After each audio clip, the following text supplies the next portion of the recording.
Asil Masleh, a commercial coordinator at GNF Worldwide, and welcome to this internal session where we explore the current landscape of franchising in Asia, with a particular focus on two of its most dynamic markets, China and Southeast Asia.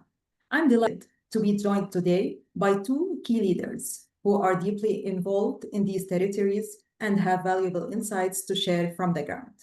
Joining us, Peter Pang, International Director and Legal Counsel at GNF Worldwide, and Albert Chan, International Director at GNF Worldwide. And of course, we're also joined by Fernando Lopez de Castilla, Founding Partner at GNF Worldwide. Welcome to all of you. The Asian franchise market continues to evolve rapidly, shaped by shifts in consumer behavior, regulatory frameworks, and digital innovation. Today, we'll try to unpack what's happened on the ground and how we, as a global network, can better understand and respond to these changes. Thank you very much, Asil. Good morning, dear Peter. Good morning, dear Albert. Very nice seeing you today. Happy to be with you guys. As Asil was saying, today we are going to talk about, a fascinating subject, one that many people talk about the Asian market, but of course, few people know it enough to talk about it. So we are very glad and honored to have you guys exploring with us the Asian markets. And let's start. If it's okay with you, I would love, first of all, Peter, and then, of course, Albert, to introduce yourselves and just, tell our audience a little bit of yourselves and what have you been doing, during the last decades.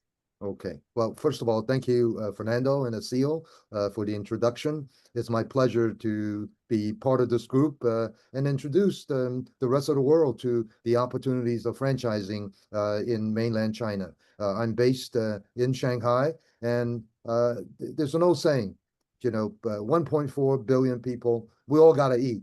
We all got to be doing something. And so with that in mind, the food and beverage sector is a very much growing sector. As many of you know, China is a country that loves international or foreign brands. An opportunity for people to experience the beauty and the wonders of Germany right there in Shanghai, or the confectionery food from and cuisine from France right there in Xintiandi in Shanghai. And so with that in mind, I want to say that some of the major operators, such as Yum China, have been very, very successful, and the growth that they have projected in the weeks and months and years to come, it's fantastic. Very few of us know that Yum China operates KFC, Pizza Hut, Taco Bell, and that they have plans to expand to over 20,000 units in China by 2026. Similarly, McDonald's, some of us that are familiar with the U.S., McDonald's may have 5,000-6,000 units in the U.S. Well, in China, there are plans by 2028 to be expanding to over 10,000 units. There are many other local brands that are successful, not just international brands. Local brands such as Mixie, which basically sells, ice cream confections and teas and drinks and so on, and beverages. They are probably the world's largest franchisor with over 45,000 units worldwide. And so when you think about it, then it is the franchising, and particularly for an international franchisor, the best thing and the only thing that you can sell to China with no tariff. And that would be your brand that you could market and develop both either unit development or as a master franchisor. You can develop that in China if you can locally source many of your products. So I see the opportunity and the trend in China. It's growth. China traditionally has been focused on what we would call the major cities in China, the coastal cities, and they could arguably include Beijing, Shanghai, Guangzhou, Shenzhen. But keep in mind, the next decade will be focused on the second-tier cities. The second tier cities will be smaller cities that I think many of us are familiar with throughout China. They could involve Chengdu, and they could involve Kunming, and they could involve Guilin, and they could be in Jiangmen, and they could be in Zhongshan. There are just many smaller cities, and that's where the opportunities come. And the Awesome. reason for that is that the population is not only centered in the big city, but they are also growing in the smaller cities. So I just stop at this point, and thank you. Guys, Thank you very much. Thank you very much, dear Peter. Albert. Yeah, I think before we start, I just have a brief introduction of myself. And in the past 15 years, I'm in the F&B industry, and I have run my restaurant before in China, and also I've been 2 major QSR concepts, and on the franchisor side. So, and after that, also I've been spending some time in local Hong Kong concept doing the franchising. So I think it's a good that I can share with my dear partners, my dear clients, that about the franchising industry, and also about the franchising, how we can do it successfully. So that's why I think I joined GNF a few months back, and then I think that's how we start. Awesome, dear Albert. Thank you very much. Okay, guys. So let's start. I'm going to start with a series of questions. Feel free to answer them. Let's talk about them. And of course, also please feel free to interrupt me whenever you feel like it's necessary. So, I mean, like I was saying, gentlemen, I mean, a lot of people talk about franchising in Asia, right? As you know, I mean, I travel the world, and even if I am, in Miami or in Riyadh, still, I always hear, yes, China, and Southeast Asia and Malaysia and Singapore and of course, I mean, Japan and Hong Kong. Anyway, so a lot of people talk about Asia, but the truth of the matter is that very few people actually know about Asia and franchising at the same time. So, Peter, let's start with you. Peter, what are the most notable trends shaping the franchise market in Asia right now? Are there specific sectors or business models gaining particular traction? Please enlighten us. Okay, well, there are a few sectors that are trends in China. Obviously, the big guys, the McDonald's, KFC, Subway, whatever, they all have been in China, and they have their own space. But what I'm seeing the trend in China right now, in particular, is an emphasis on wellness and the type of things that are healthy for people. And so we're seeing different kind of food and beverage that are focused on wellness for the individual, that are good and healthy for you. Again, not to say that McDonald's or others are not healthy, but they just have a different approach and a different space. And we're seeing more growth in educational areas. As you know, Chinese are very focused on being smarter, better, faster, stronger than everybody else in the world. And so we're seeing a number of franchises that are helping kids do better. It could be in math, it could be in engineering, whatever they may be. And then we're also seeing senior care and child care services. Those are also of great interest. And the traditional model, as many of you know, is that the kids will be taking care of their elderly. Well, many of the kids now are really spending their time in the big cities working. They're making a good salary, and now they have the income that they could place their parents or grandparents in a very nice environment. It used to be not a so good thing to put your parents in some kind of a housing. Now there's some very high quality and 5-star facilities. And so we see a trend towards that. I think that not only in terms of the sector that we're seeing, but we're seeing a growth in different models because China is very keen on accepting and adopting technology that can help reduce costs and that can help deliver the final product in as efficient way as possible. Awesome, Peter. Thank you very much, Albert. In addition to what Peter has said, how would you describe the franchise landscape, especially specifically in Southeast Asia? A region that you know so well, and what makes it a unique or strategic hub for franchise development for brands from all over the world? Yeah, I think thank you, Fernando. Definitely, when we're looking at Southeast Asia, we still think that it's a very exciting region. And because all we know, Asia is the biggest and most populated continent in the world. So we'll try to traditionally divide into different regions according to culture, weather, history, etc. Southeast Asia is traditionally very important in the bridging status location that performing in the whole strategic of the global company. Why I say that? Looking at, okay, traditionally, Southeast Asia is very much influenced by China and also have a major minority Chinese population. So the good thing about that, we all know Chinese brands are very active lately in going overseas. So it's really a very good stepping stone. That's one thing. But on the other hand, when you're looking at the Western countries, this is also very well penetrated when you're looking at the QSR world. So we see over 1,000 KFC in Thailand and 700 in Malaysia, and also we see close to 400 McDonald's in Malaysia, and that we see all the QSR is very well penetrated in this part of the world.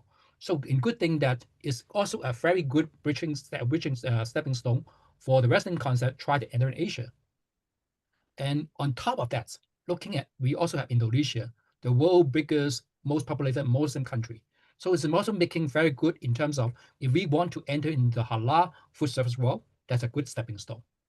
And when looking at the economy's development, we have very well diversified portfolio of different stages of economic development. Singapore, which is close to 10,000 US dollar per capita in terms of GDP per capita. And also we have some country like Laos, Cambodia, which only have 1,000 something. So in terms of different stage of development, also good. And also we're looking at the variety cuisine happening in this part of the world. We see all kinds. So no matter Asian, Chinese, Western, snacking, beverages, we saw all of this. You're looking at taste profile, spicy, sweet, and strong aroma all over that.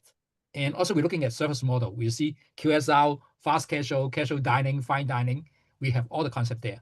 So with all this mixing together, actually it's a very good testing ground for people trying to bridging whatever concept going to the Asian world. Awesome, awesome. Thank you very much, guys. Yes, I completely agree with you. And actually, I mean, besides trends, and specific interests within different sectors, at the end of the day, what people really want to know is, and this question, of course, is for both of you, is what are some of the main challenges that international brands, that global franchisors face when trying to enter, or when they actually get into Asia, and how can they better prepare for this path? Because at the end of the day, and in my experience, with GNF Worldwide around the world, is that knowing about the trends is great, strategy is awesome, but at the end of the day, when you are there, or when you are in the process of getting there, then reality bites you in the butt. So what would you say, guys? I mean, how is it to actually be there, and what can a global franchisor or a young franchisor brand would actually expect in reality when enter Asia, maybe in particular China and Southeast Asia? Well, thank you, Fernando. As a lawyer, I can't help but to say your most important and most valuable asset in your franchise is your brand. And that means you must get your trademark registered in China. And I mean not only the pictorial version, but the English version as well as the Chinese translation. That's number one. No if, buts, or maybe. Keep in mind, China is a registration country. Whoever is first at the courthouse, that's the guy that wins. And so before you even think about it, make sure you get those things to register. That's number one. And number two, there's a misunderstanding about franchising in China. A lot of people think that, oh, I heard something about you need to have two company corporate-owned stores or what have we in China. That's not true. You just need to have two corporate-owned stores anywhere in the world. And then you'll be able to serve as a franchisor in China, and MOFCOM will approve that. We recently completed several of those kinds of filings. And so, having that, it is important. And what is also important is that China, and the reason for that requirement is that China wants to be sure whoever is franchising that they have an actual operational experience. They know how to write the Bible, the book, the standard operating procedure. They know how to facilitate, people in terms of getting their franchise started. The other challenge that's involved in franchising in China is, we all know, like all franchises, it is location, location, and location. And that if you can get a good location, you have 50% of the formula for success. And so anybody that is thinking of franchising in China, this is a great time. The economy is sputtering in bits and pieces of it, but people have got to eat.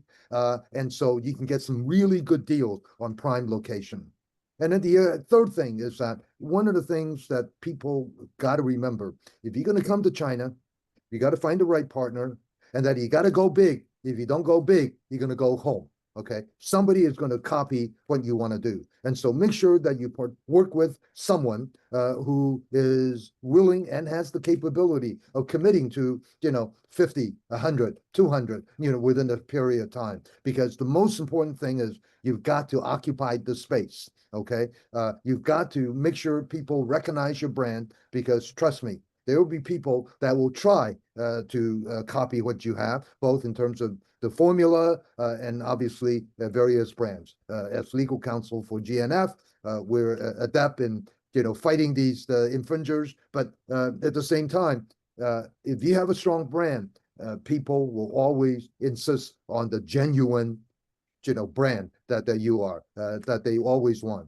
And then the last thing that you got to keep in mind is that in franchising and in working with your franchisees, the most expensive part of franchising in China and perhaps in other parts of the world is your real estate. And the mistake that people make is that they come in and they want to open up. We've got a 10,000 square foot restaurant in ABC country. They want to do the same thing in China. Well, you got to keep in mind that may be expensive. Now, you may want to come into China by starting off with a corporate store, a corporate-owned store, because once you've done that, and if it is successful, I guarantee you, people will line up. There'll be a line 5 miles long and say, take my money. I want to be your franchisor. Franchisee or master franchisee. So I think you got to keep that in mind. How do you come into China with a successful strategy that will ensure that your brand is protected, that there will be more franchisees than you can think of, that you can pick and choose, and then it will allow you to find the right partner, people with the background, with the ability, with the interest, and obviously be able to get those prime locations. So there are a lot of different nuances to this, but I'm absolutely convinced that with the right strategy,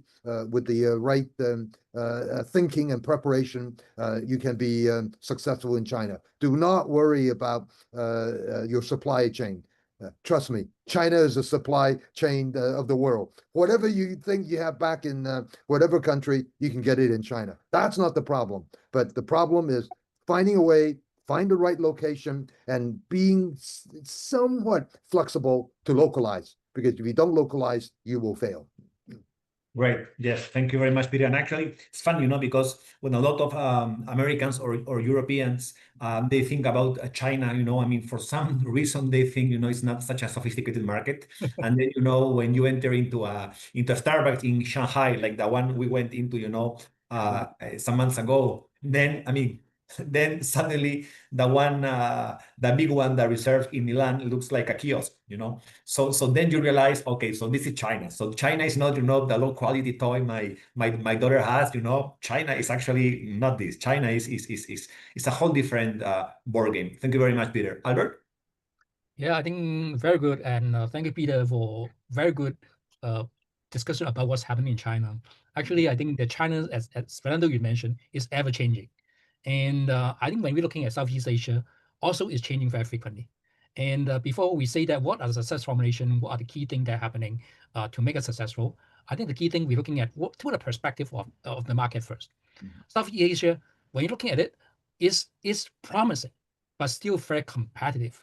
But when what we want to do is we want to go in the market, a very competitive, promising market, but with control risk.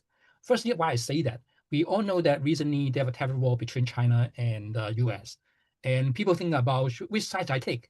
The good thing about Southeast Asia is traditionally is a trade-oriented country of a region, and it depends very much on U.S. on consumption. However, it also depends very much, as Peter mentioned, on supply chain intermediate goods and parts. So that's a good thing that they will not take side. They will try to very skillfully try to maneuver between these two superpowers. So that make us to be safer, that you will not suddenly sometime because of people against US, people against China, then you lose your business. I think that's first thing. Second thing, I think also we're looking at, when we're looking at, it's a very competitive market. Just like I think putting Singapore in context. Last year is a record high of F&B closure in Singapore, over 3,000. However, there are also more people coming in. There's also a record high for F&B opening, 3,700. So what it means? It means there's a dynamic market, people in and out. So that's important for market to be really vibrant. I think that's a key thing. And secondly, when we're looking at the good thing, additional momentum for the market, we see the F&B, China F&B concept actually very active in the markets. So we see in 21, we only see only 200 outlets of F&B brands in China, in Southeast Asia. However, in 2024, we see already over 6,000 outlets for over 60 brands in the market. So growing very quickly. So that means also it's a market that's very good for overseas expansion, just testing the ground about your concept. And however, when we're looking at it, seems that a simple operation of beverages that work better. When we're looking at more complicated concepts like Haidilao or Tai, those more complicated casual dining concept, we still have some challenges. And so we know that someone helping us is very important in really try to localize and operate it in the market successfully. And one more challenge we're looking at, we all know that COVID have been hitting China badly for a few years. Basically, the country is locked. And after that, and when you look at Southeast Asia, also impacting very much. After that, actually, we see a lot of changing in lifestyle. A few things I just highlighted. Firstly is hybrid working mode. People working remote and hybrid is really happening. So that might be a changes for co-working space franchising. And secondly, also we're looking at people get used to delivery, takeaway. That is an integral part of we thinking about the concept success. And thirdly, we are looking at one major happening. People try to save what they spend locally and spend more overseas.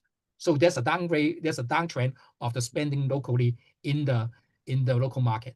So all this is very dynamic in the market. So I think what we need to do is we need someone to know about the market, in the market, and also know about franchising, helping the concept, trying to what the concept trying to localize. How are we going to pick the location? Do we need to adjust the real estate? All these things, and you just need to be flexible. And when you're saying that, we are not saying that we are flexible but losing the brand access, but how we can maintain the brand access, but we really localize and suit the dynamic, suit the market, and cope with the dynamics of the market is important for the success. Yeah, let me, Fernando, if you may, and let me just kind of pick up on a comment that Albert made, which sort of hits home for me. My wife is from Shanghai. She loves to eat, shall we say, but she doesn't like to go out. And as Albert indicated, everyone has gotten kind of used to this takeout concept. When you're eating at home, the food is just as good. You're just comfortable. You're in your clothes. You don't have to get dressed up to go out. And so what we are seeing with that kind of trend, as Albert mentioned, where during COVID, people got used to the delivery concept, that we're seeing a growth of a number of chains, particularly in the food and beverage area, where there's really no sit down. There's just a kitchen. And is almost exclusively delivery. And so those type of franchises are very dependent upon a very good app, very dependent upon delivery infrastructure that can get food out to people. And more importantly, they're able to cater to the tastes of individuals that would be their customers. As an example, most, and I only speak about China, but most Western restaurants that come to China, particularly if they have dessert, they're just too sweet for the Chinese palate. At the same time, those that come in with what they say, oh, it's a very spicy stuff, they may not be spicy enough for the Chinese palate. And so localization becomes an important part of it. And in terms of profitability, the smaller your footprint, the higher volume you can drive through it, the more successful you're going to be in China. Because like everybody else, the margins in China can be very good, but at the same time, it's very much dependent upon how you manage the costs and control the costs. And good Chinese operators with experience know how to do that. And I think that sort of goes to the point of finding the right partner in China. But like everything else, my recommendation is to start with a corporate store so people know what the hell are you talking about? What kind of business? And once you create that 5-mile line long of customers, trust me, you're going to have more people knocking on your door than you can imagine. Right, 100%, Peter. And I always say that no one buys what they don't understand. So being able to show first, is going to help also a lot your pipeline in terms of franchisees, 100%. I just have one more question for both of you guys, but actually first, I would love, Albert, if you could please tell us a little bit about Hong Kong. Everybody talks about Hong Kong. Very few people have gone to Hong Kong. Once you go to Hong Kong, actually, you discover what actually Hong Kong is, which is I can say it's absolutely amazing. Actually, Peter, you were born in Hong Kong, if I'm right. Yes, of course. That's correct. But you, Albert, live in Hong Kong. My experience in Hong Kong has been, absolutely amazing. It's a whole new and whole different world. But right now in its dynamic with China, do you see Hong Kong as a stepping stone into China, as a gateway? Do you see it as a kind of a lab market or a bridge market? Please enlighten us. I think Hong Kong is still having a very important position in China market, because that's the only place in China that you can have free inflow, outflow of the capital, and also the only market in China is having common law, and also very easy for commercial operations. They still have it, and I think we are in the past 20 years we're looking at different directions, and somehow we're looking at how we move the needle between the closer to China, closer to Western. We try to have an in-between point. I think currently the point is more inclined to have a middleman of China, and which I think is more integrated than before. Actually, it's good in terms of because we know that the success of Hong Kong in the past mainly depends on China. The China market is actually a very important factor. So that thing is getting Hong Kong more important in integrating the other parties, other country back to China business, knowing the scenario. And also because of that, I think we see that it's getting actually better and better. Otherwise, that we are always trying to switch between which side we're looking at. Actually, is at the end of the day, without China, without Hong Kong. All we know that in the past, the success of Hong Kong is because of China. And if people don't have China in the past for Hong Kong, I don't see how Hong Kong developed to the current stage. So in that regard, I think it's still good that we're looking at China. Hong Kong is still very important stepping stone for China market. And also looking at how we set up the infrastructure there and how is the commercial operation hub there. And depending on this, and also how we develop different parts of Asia via Hong Kong. Yeah, I couldn't agree more with what Albert said. This is based on my experience, what some of the franchises that we work with, they've always used Hong Kong in this particular fashion. One is to test out their formulation for the food. People in Hong Kong are Chinese. They have a palate that's very similar to Chinese people, although there may be minor nuances. But they want to get the taste right for the market. But operations, as Albert indicated, in Hong Kong tends to be more, shall we say, regulatorily standardized in Hong Kong. Once they've had that experience and they migrate that from Hong Kong to somewhere in China, well, your formulation for your product may be great and been refined. Your suppliers may need to be tweaked. But what is important is that once you get into China, your operations will need to go through some additional focus and additional changes, because China does operate a bit differently than Hong Kong. Hong Kong is a smaller location. China is much larger population, and shall we say, there are some liberties that you can take in China that you may not have available in Hong Kong.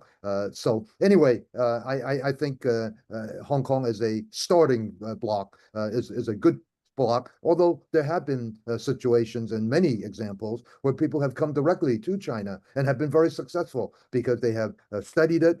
They've obviously either worked with us or some other firm and actually focus on a right strategy and working with people that understand the local market and know what it takes to be successful. And to me, that's the #1 priority. Coming to China is a big country. It's not a country where you can say, well, let's go in and try and see if it works. You need the professional experts to help you to be successful. And so that's 100%. my recommendation. 100%. And also, like, as I like to say, if you pay peanuts, you get monkeys, right? And that's the truth of it. Before going actually into that last question, Peter, I would like to take advantage of you. And if you could please also explain a little bit, to our viewers, I mean, and just in a very simple way, the difference between Shanghai and Beijing, because I think a lot of people, they really, I mean, they see, of course, both cities, as two great options. But I mean, better than anybody, how different they are and why maybe one would work much, much better than the other, especially for international brands. So please. Yeah, if you're talking about culturally differences, in the scheme of how China defines, Beijing is considered the north, and believe it or not, Shanghai is considered the south. And anything south of Shanghai, all the way down to Guangzhou, Shenzhen, and so on, is considered the south. It's not the north versus the south, east versus the west, but people in Beijing have a slightly different mentality. Their preference, as an example, again, we talk a lot about food and beverage, and I'll continue that theme. People up in the north, they may prefer eating things like noodles or buns more so than people down south. People down south tend to be more rice oriented. They tend to be not as spicy, and then people in Shanghai in particular use a lot of sugar in their meal preparation. And so that's one part in terms of the palate. The other palate, it's also the buying habits. And people in Shanghai, as you know, the #1 city, in my opinion, in the world, price is probably less sensitive. But when you talk about Beijing, many of them are working for the government. Many people are a bit more on a restricted diet. And keep in mind, Beijing and Shanghai, you have a number of people that are local, but a lot of them, they come from surrounding provinces. And when you have people of that nature, they bring with them a different buying habit, shall we say. They have different preferences. As an example, in Beijing, again, I don't have any hardcore statistics, but I can guarantee you that a lot of people from Sichuan live in Beijing. And so the taste there and the expectation is different. So overall, I think that there are two different markets. And then if you are dealing with a master franchisee, do not say, oh, I'm going to go to China. I'll find one guy that's going to do China. There's not one person that's going to be able to do China. You may have like 5 or 6 different distinct markets. And that's one thing to keep in mind. Everybody that you're going to run across is going to say, no problem, I can do all of it. Well, what happens is that, and you need to keep in mind, is that a lot of them will say, I want to get the rights and then I'm going to flip it. And that's what you don't want. Because if they start flipping it, you lose control and you're not going to be able to manage it properly. 100%. And on this, I just want to add one thing, Fernando. I think probably you Spanish will be having more understanding what I'm describing. And we always say that sometimes people will think about China is one China. Actually, when you're looking at China, one perspective we're having is a collection of a lot of small countries. Because people eat differently, speak differently, cultural, reading differently, watching TV differently in different parts of China. And which somehow is just like when people are, you are European, that's definitely you are. I'm Spanish, I'm Dutch, I'm German, I'm French. That people speaking differently, culture differently. So that decided somehow to a lot of Americans, especially, you know, this like quite a younger country, when you go north to south, they're actually not so much different. They will try to have a confusion about what's happening. So I think it's going back to what Peter's just said. I saw brands that having different strategy of developing in China. Both are successful because they are looking at the country differently, such that they can start the business according to their model, according to brand, and try to correctly. Then they can be successful. So I think just add on this. I think thank you, Peter, for describing this so clearly.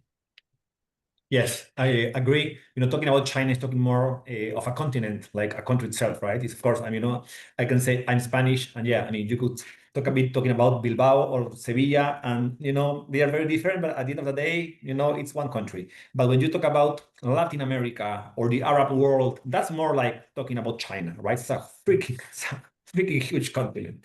Awesome, guys. Just very, very quick in order to finish our webinar for today is one more topic that is actually one of the most important for me, and I always talk about this in my, when I speak, in my conferences. But very few people, even in franchising, talk about the culture factor, and the culture factor is huge. Sometimes usually it's much more important than if you sell hamburgers or massages.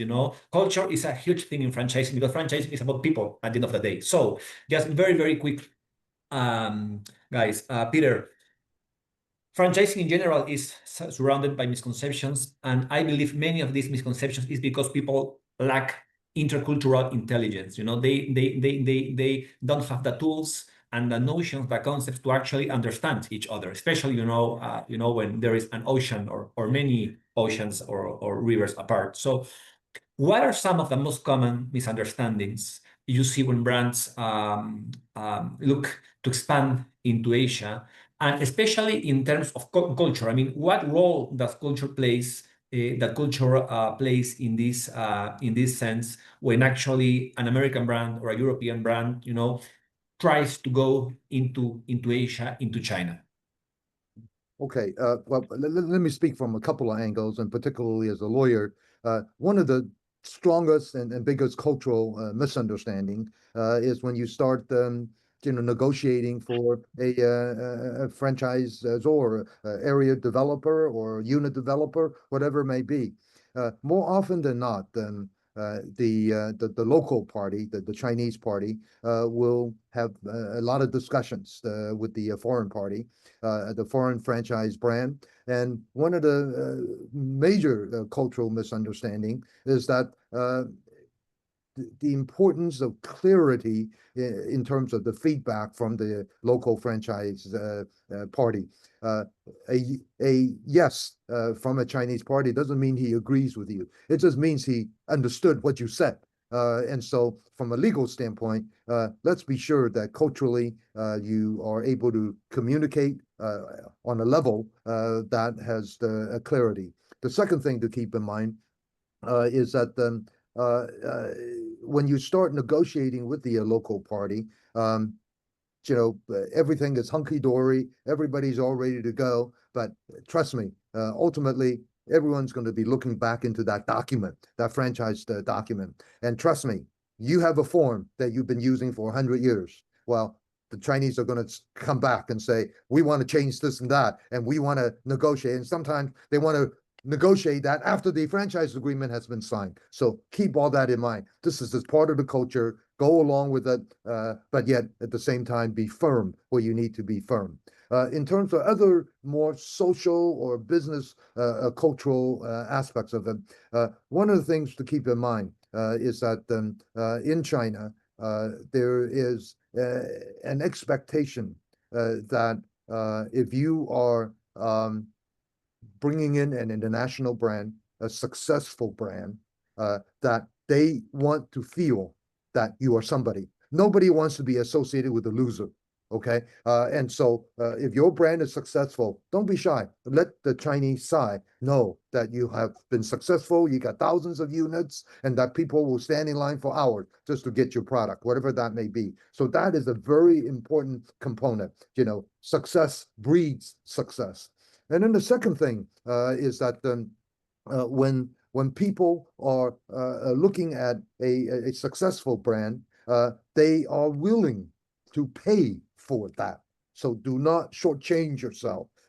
Now, that comes with a little bit of sting. They're willing to pay for it, but they want to see value for what they're delivering. And so it's an oxymoron into some ways, is that they're willing to pay more, but they want to get value. And so those are the things that I'm sure, once they work with our team here, we can help them hone in on what it takes to be successful in China. So these are the kinds of misconception or the kinds of things that people will say, well, China is a cheap country, or that we can charge whatever. It's just, I've seen, as an example, it's not a franchise, but a brand like Louis Vuitton. There are people lining up, and those things are not cheap. So there's money in China, but you got to find a way how to get to it. Yeah, 100%, and when you think, like I said previously about, that China is cheap, when you go in the example that I gave before, when you go into that huge Starbucks, that we went to together in Shanghai, and you see merchandising pieces that cost $2,000, $3,000, $4,000, say, I mean, we are the cheap ones, But anyway, Albert, please. Yeah, I think, I can't disagree more that the cultural is very, very important. Actually, a lot of time that coming from a marketing background, we know that actually the war is in the mind of consumers. So in order to win the war, so we really need to understand the culture. With that in the perspective, I think a few things are very important when we try to introduce the brand in the markets. In order to really have a good cultural fit, somehow we try to, in between, looking at, are we the brand that we don't want to change? Are we the flexible brands that everything we can change? Actually, the successful brand is actually somewhere in the middle. In order for us to achieve that, first thing, partner is very important. So no matter how, think about you're a franchise or you're 10,000 miles away, you cannot every time in the market. Actually, your partner is running the brand for you. So we need to really find a partner, they really understand your brand and want to develop your brand. Secondly, when we're looking at it, okay, we know for us, when they enter the market, do we expect to be correct one time? A lot of time we are not successful initially.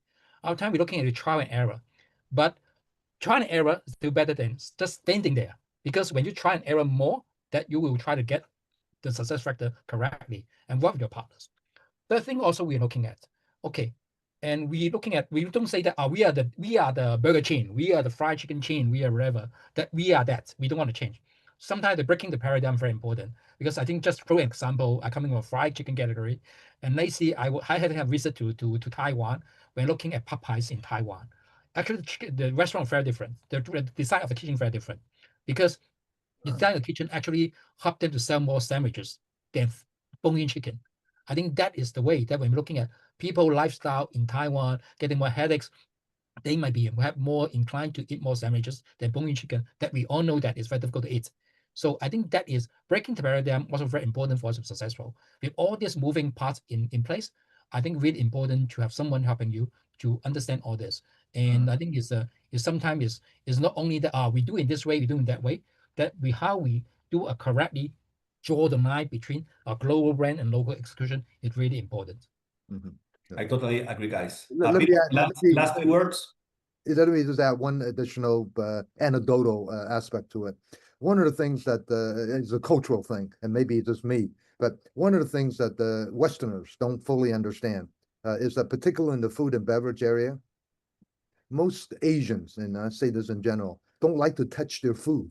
Okay, if you go to a Pizza Hut, as an example, more often than not, they give you gloves so that you can eat a pizza with gloves. Okay, you go to a fried chicken, you may get gloves to eat it. I mean, these are the things that are very localized, and that if you are going to be selling or franchising in China, you got to keep in mind, how do people do their food intake? 100%, Peter. And I love one thing you said, that was, if you aren't going big, you better go home. I say on top of that, go global or go home, but if you aren't going the smart way, you better, I mean, there is no point in going global the dumb way. You know that. But anyway, thank you very much, dear Peter. Thank you very much, dear Albert. Thank you, Asil. Hope you guys, all of you, our viewers, enjoyed this webinar. Please feel free, to reach us to keep discussing the Asian opportunity, and we'll see each other very soon. Thank you very much, guys. Thank you, everyone. My pleasure. Ciao, ciao. Bye-bye. Bye-bye.